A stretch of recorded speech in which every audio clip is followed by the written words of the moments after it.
Before this video starts, I just want to say thank you all so much for 100 subs. We hit it on the 26th of last month. I remember I was just waking up from a nap and checking my phone only to see a notification from YouTube that says congratulations on passing 100 subs. To all the naysayers that are saying 100 people subscribe to you, that's not even a lot of people. To them I say, yes, 100 people, maybe not a lot of people, but they are my people. And to think they actually take the time out of their day to watch something I created, I truly appreciate that. So here's what I'm gonna do to celebrate. I'm gonna be giving away a $100 Amazon gift card to one lucky winner. And here's what you gotta do to win. First, like this video, follow me on Instagram, send me a screenshot that you've done both those things, and boom, that's it. The winner will be chosen at completely random, so it's fair for everybody. Again, thank you all so much. You mean the world to me. Okay, on with the video. You all seem to enjoy my video titled Content Creators I Lost Faith In. And there were more creators I wanted to include in that list, but I didn't want the video to be super long. So here we go, part 2. Number 1. RiceGum. I started watching RiceGum when he used to do the video series These Kids Must Be Stopped, which would also be the exact same time where he started to blow up on YouTube. My first thoughts on his content was, yeah, I loved it. There was just something so satisfying about watching someone go from rags to riches. Made me think to myself, can I do that? I mean, you can try, I don't know. Now, to my friends and family, they only see RiceGum as a clout chaser. And that now that he's rich, he solely does everything for the money. And they right. And at the time, I really didn't want to believe it. I wanted to see what I was always seeing. A guy who really made it online and now gets to live in luxury. Forgive me, y'all, I was only 17. Now, where exactly did I lose faith in RiceGum? The music videos. Now, it wasn't a surprise that Rice liked to flaunt his money and his expensive jewelry, but the music itself really opened my eyes. Take his song God Church. It's one big flex. And his lyrics... boy, how did I think this was fire. What? I should have just slapped that unsubscribe button and just left it from there. But then, it happened. Clout Gang versus Team 10. Okay, let's stick around for the tea. This is why I always say YouTube from 2016 to 2018 was goated. Anyway, yeah, I'm so far done watching RiceGum. I mean, he hasn't even posted a main channel video in like, what, 2 years? So we could all say it now. Number 2.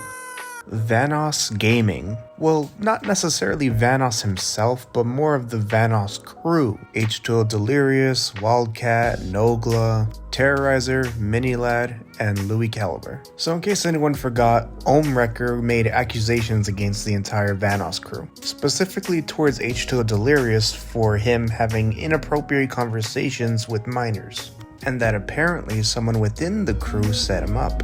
Continues to say that in a private group chat, inappropriate photos were shared amongst the Vanoss crew. And if this wasn't enough, continues to point out old tweets that were made by Wildcat, and suddenly Wildcat just goes ahead and starts deleting old tweets frantically. Soon enough, H2O Delirious would put out a tweet stating the following. Yeah, that makes sense. Honestly, this drama is long and drawn out, so if you guys want to go even more in depth to it, I suggest checking out Ingwin's channel. His video will be linked in the description. Number 3. Tana Mongeau. At least one time in our lives, we have simped over somebody. It's fine. Hopefully by now you got over that person and you're living as a top G. But before I saw Tana as she is now, back then you could have found me lurking on her IG. But I gave her 3 chances to disappoint me. And as we know now, she's just another basic LA woman who would probably be featured on an episode of Gold Digger on the UDY channel. First time we caught Tana lacking was when she said the N-word. Even when it was intentional or not, It's just so funny to see white people freak out after they said it. The second time was the infamous TanaCon. Easily the biggest L of her career, hands down. Like, I get you were mad because you didn't get to be a featured creator at VidCon, so you make an attempt at joining the convention business, but ended up failing horribly and making your fans wait in blistering heat. Not to mention getting a horrible venue, not even capable of filling up half the people who came. Those crowds were huge and literally only like 40% of them actually got in. And if this wasn't enough to break the seal of me simping over this woman, well, this next part will. The fake wedding of Jake Paul and Tana Mongeau. I get that when Jake Paul was still here on YouTube, he had a fan base that was predominantly of children. But to the adults that had to bear witness to this joke, that's it. Bye-bye, Tana. Take it away, Future. She belongs to the streets. Number 4. This last one seriously has me feeling like that expectations versus reality meme. I'm talking about the Ace family.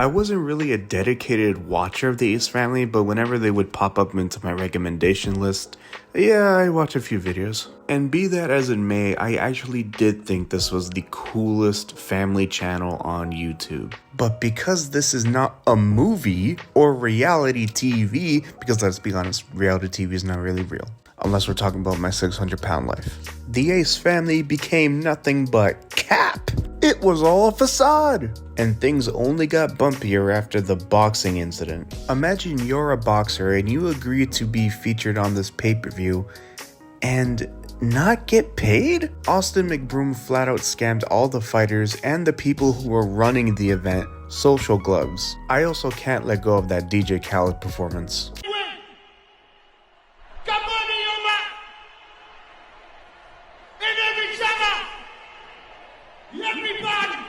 And last thing I want to point out is the Ace Family Carnival. It was at this point they were already making some serious financial decisions, and it was also around this time that there was a rumor that their mansion was about to be put in foreclosure. The expectation was that a lot of people were going to show up, obviously, right? But as you can see in people's videos, you could see that there's literally only like a few hundred as opposed to a couple of thousand people. And then there was talks about how there wasn't a lot of rides there and only like 11 food trucks. And the prices for these tickets. There's clearly a lesson to be learned from the whole Ace family drama. Fame is one powerful thing, and if you don't stay level-headed and remember where you came from, it's not gonna look good for you in the long run. And boom, there you guys have it. If you guys like this video that much and you want me to do a part 3, leave a like on this video. And again, thank you guys so much for 100 subscribers. You guys are amazing. And don't forget the contest rules, they will be down in the description. And Happy New Year. Have a good one. Nothing about the bikini bottle slushy.